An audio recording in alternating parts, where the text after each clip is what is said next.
Cette année, les lieux de la lecture sont inspirés par le poème de Victor Hugo « Aimons toujours, aimons encore ». En conséquence, une strophe de ce poème illustre chacune de nos vidéos.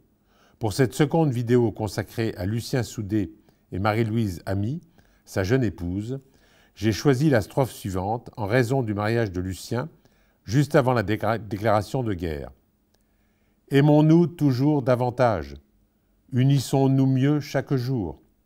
Les arbres croissent en feuillage, que notre âme croisse en amour.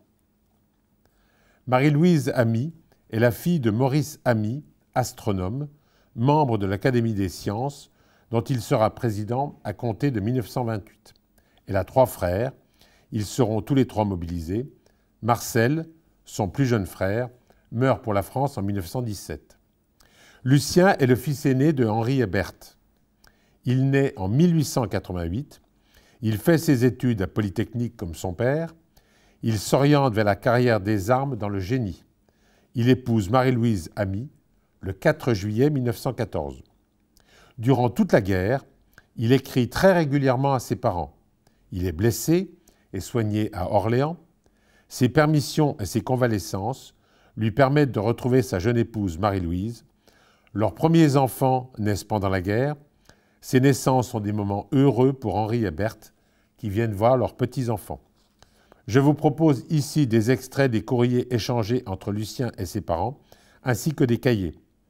Ils ont pour but de vous présenter Lucien, sa vie au front, sa jeune famille qu'il a fondée juste avant la guerre, la relation qu'il entretient avec Henri et Berthe, ses parents.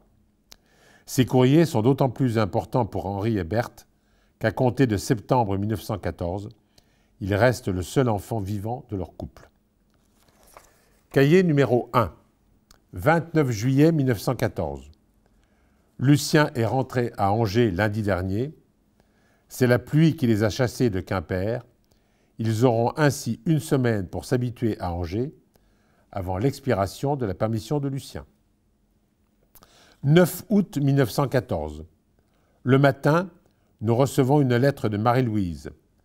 Elle nous dit que Lucien est parti d'Angers avant-hier, 7 août, destination inconnue.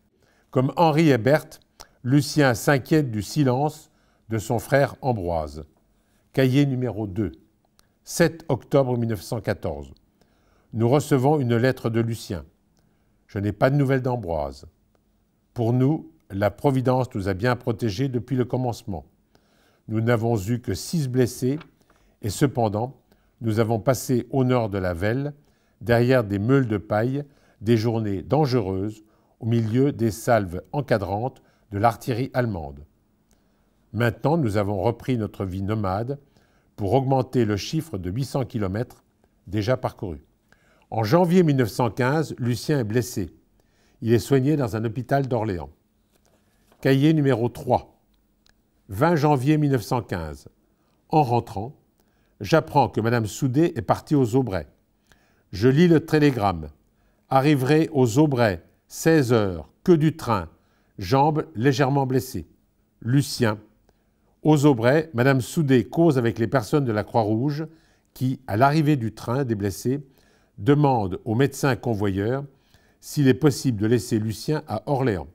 Ce médecin, qui a un train téléchargé, paraît enchanté de se débarrasser d'un officier blessé qui, à lui seul, occupe un wagon et un infirmier. Les médecins de la gare des Aubrais refont tous ces pansements, déjà vieux de 3 ou 4 jours. À 7 heures, nous arrivons à Orléans. Des autos portent les blessés aux ambulances. Je n'ai pas pu les suivre. 21 janvier 1915. Madame Soudet part à la recherche de Lucien. Selon toute probabilité, il est rue Dupanloup ou à la rue Jeanne d'Arc. Car l'auto qui s'est arrêtée à la présentation n'a descendu qu'un blessé qui se tenait droit sur ses jambes avec son sabre à la main, et je ne crois pas que les autres ambulances prennent de blessés officiers. J'ai écrit hier à 8 heures à M. Ami. Ce matin, je lui ai envoyé un télégramme pour le cas où ma lettre ne serait pas arrivée. Lucien est à Orléans. Attendons Marie-Louise Soudet. Madame Ami et Marie-Louise arrivent à 8h30 du soir. Nous leur disons que nous avons visité Lucien à l'ambulance du lycée de filles rue du Panloup. Madame Soudet l'avait vu le matin jusqu'à midi et moi le soir. 22 janvier 1915, Madame Ami et Marie-Louise vont voir Lucien de 1h à 4h. Madame Ami part à 4h30 pour Paris. Madame Ami est la maman de Marie-Louise. Cahier numéro 6, 3 juillet 1915. Lucien va au quartier Rossa. La commission, composée du général Coquet et du médecin Gerbaud, lui accorde un congé de convalescence d'1 mois qu'il se propose de passer à Angers, là où réside son épouse. Cahier numéro 7, mercredi 28 juillet 1915. Lucien nous écrit d'Angers à la date du 27. Ma plaie paraît bien sèche, elle n'a plus coulé depuis vendredi. Je ne prends plus qu'une canne pour sortir, et de la maison je n'en prends plus du tout, mais je boitille un peu, et je ne suis pas très agile pour descendre l'escalier. J'ai décidé de retenir l'extrait ci-dessous. Il s'agit d'une lettre que Lucien adresse à ses parents. Il y évoque le sort d'Ambroise. Par ailleurs, il décrit avec clarté et également avec un certain recul la vie au jour le jour des hommes au front avec les dangers quotidiens. Cahier numéro 8, 20 août 1915. Lucien écrit d'Angers. Je m'étais mis dans la tête la date du 30 août. Je vois plutôt que c'est le 28 au soir qu'il aurait disparu. Ce jour-là, qui est celui où j'avais rencontré Achille en arrivant à la vallée aux pieds, on nous avait envoyé fortifier le Sourd, petit village au nord-ouest de Saint-Richaumont. Nous y arrivâmes au moment où le chef de bataillon d'infanterie était forcé de l'évacuer. À la tombée de la nuit, le calme revient. Je ne me souviens pas si j'entendis la fusillade de la nuit, quoique je n'ai guère dormi, m'étant couché au bivouac assez tard et m'étant levé vers 2 heures pour aller chercher les ordres du général. C'est le lendemain, après-midi 29, qu'au moment d'une contre-attaque du corps d'armée, on nous annonça l'arrivée du premier corps, mais ce bruit était peut-être inexact. C'est bien le 29 à midi qu'arriva le premier corps, et il attaqua tout de suite, ayant déjà fait 40 km le matin. D'ailleurs, dans la journée, les parcs et les ambulances étaient installés le plus tranquillement du monde sur la route de Marles à environ 3 km de Lahéry-la-Vieille-Ville, ce qui m'inciterait à croire que ce village n'était pas à l'ennemi, donc il n'y avait pas besoin de le reprendre quand nous sommes rentrés à Saint, et s'il y avait eu un combat, c'était la veille. La santé de Lucien continue de s'améliorer, en même temps les besoins en hommes pour la guerre sont exigeants. Cahier numéro 10, 14 septembre 1915. Lucien écrit que Marie-Louise a bon appétit. Pour moi, j'ai fait un progrès cette semaine. J'arrive à marcher sur la pointe des pieds. D'ici peu, je lâcherai ma canne. Grand bouleversement dans ma compagnie. Je passe au dépôt des territoriaux, mes hommes de la classe 1900. J'envoie 60 hommes au 11e bataillon pour boucher les vides faits par les métallurgistes rappelés dans les usines, et je reçois 200 exemptés, réformés, qu'on rappelle à l'activité. Lucien et Marie-Louise vont fonder une famille avec la naissance de leur premier enfant, mais le prochain départ de Lucien affecte son épouse. 20 septembre 1915, lettre de Lucien. Nous avons beaucoup travaillé, posé des rideaux, cela change beaucoup l'aspect de la maison, il faut bien finir de l'installer, car je ne pense pas y rester longtemps. Marie-Louise va bien. Le bon Dieu veut bien nous donner l'espoir que notre mariage n'aura pas été inutile. Il me semble que je puis maintenant me souvenir que je suis militaire et que la place d'un officier en temps de guerre n'est pas à l'intérieur. Alors, je veux profiter de ce que je suis encore théoriquement indisponible pour essayer de choisir ma place. J'essaie d'habituer Marie-Louise à l'idée de mon départ. Si théoriquement elle se sent obligée d'y consentir, pratiquement elle y est très rebelle. Enfin, avec la grâce de Dieu, je vous embrasse. Cahier numéro 14, 2 mars 1916. Geneviève Soudé vient au monde à 5 heures du soir. Nous recevons la dépêche à 8h30. 4 mars 1916, à 3 heures du soir, baptême de Geneviève. Les dragées ont été achetés chez Gauthier. 25 avril 1916. Marie-Louise écrit de Paris. J'ai quitté Angers et je suis à Paris. Mon médecin voulait même que je parte plus tôt car il trouvait que j'avais besoin d'un peu de distraction et qu'en retournant de ma famille, c'est là que je serais le mieux. Effectivement, Depuis que je suis ici, je retrouve l'appétit. Geneviève continue à aller très bien. J'ai reçu une lettre de Lucien datée du 19. Il doit être maintenant dans les environs de Verdun. La séparation pèse également à Lucien, comme il l'écrit à ses parents dans un courrier daté du 29 avril 1916. Cahier numéro 15, 29 avril 1916.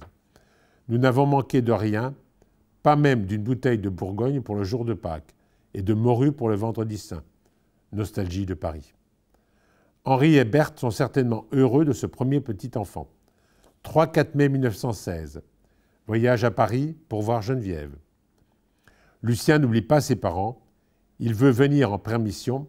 Henri lui donne son avis. Cahier numéro 16, 7 juin 1916.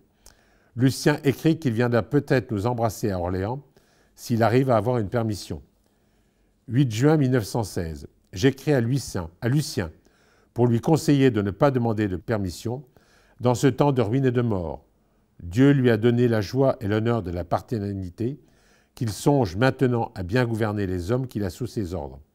Sa femme n'a pas besoin de lui.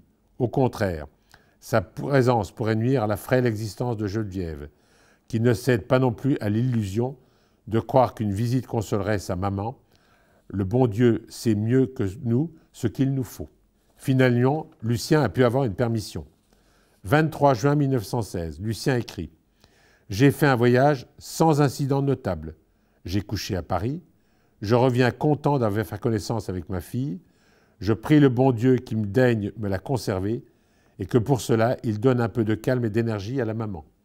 Je l'ai laissée dans un fauteuil, incertaine du sort de son déjeuner. » En dehors de sa vie de famille, Lucien décrit souvent dans ses lettres la guerre telle qu'il la vit. C'est le cas de l'extrait ci-dessous. Cahier numéro 17, 17 août 1916. Demain, Assomption. Nous ferons la guerre comme d'habitude. Nous n'entrerons pas dans une église. Les pays où nous vivons n'en ont pas plus que de maisons. Un amas de pierres, un peu plus considérable, marque seulement l'endroit de la maison de Dieu. C'est ainsi qu'on peut reconquérir le pays qui nous a été pris. Cette rançon de notre victoire est un châtiment que nous ne comprenons pas. Des gens se trouveront peut-être pour déplorer cette destruction au point de vue artistique. Qui regrettera qu'il n'y ait plus de lieu pour prier? Et pourtant, combien cela est nécessaire, quoique rarement les journaux nous aient apporté autant de bonnes nouvelles, combien laborieuse apparaît la victoire, et l'on peut se demander si nous pourrons soutenir jusqu'au bout cet effort considérable dans lequel sont tendus actuellement les Alliés. Après 1 mois et demi de lutte, tout le monde ici aspire au repos. L'effort est trop pénible pour que la joie de réussir fasse oublier la peine qu'on se donne et les dangers qu'on court. Lucien n'est pas comme son père Henri. Il raconte sa vie au front, et puis une phrase laisse ressortir le jeune papa. C'est le cas de beaucoup de courriers, comme le montrent les extraits ci-dessous. Cahier numéro 18, 30 août 1916. Et nous retournons en ligne. Ce sera l'automne, les jours qui raccourcissent, la pluie qui devient plus froide, perspective d'un nouvel hiver de guerre et d'un printemps problématique. Jeune fille qui commence à s'occuper de sa première dent et qui grandit en l'absence de son papa. Cahier numéro 20, 3 août 1917. Après la forte chaleur, il pleut. Je suis revenu ce matin à 5 heures avec mon manteau, comme une éponge, pour un travail de nuit que nous avons à faire depuis que nous sommes ici, travail dont j'ai moi-même fixé la date, ce n'est pas de chance. Notre nouveau docteur va nous donner des leçons d'anglais. Les symptômes probables persistants. Je crois pouvoir annoncer que Marie-Louise a commencé une nouvelle grossesse. Je remercie beaucoup le bon Dieu qui daigne augmenter notre famille. Ce second enfant dans la famille de Lucien et Marie-Louise naît le 18 février 1918. Cahier numéro 23, 18 février, naissance de notre petit-fils. Cahier numéro 24, 14 mai 1918, Lucien écrit le 10 mai qu'il reçoit ce matin une lettre de Marie-Louise. Le gars, André, vient d'être vacciné. Il a conservé le sourire pendant l'opération. La fille s'intéresse beaucoup aux poules et aux lapins de ma belle-mère. Lucien et Marie-Louise auront 5 enfants. Le dernier est décédé en juillet 2021. Il s'agitait du père Bernard Soudet. La fin de la vie de Lucien aura un côté tragique. En effet, il repart à la guerre en 1939, il est fait prisonnier en 1940, il rentre à Orléans en 1945, il ne reverra jamais Marie-Louise et son dernier fils Jean. L'un et l'autre sont décédés en 1944 au cours des bombardements au moment de la libération d'Orléans.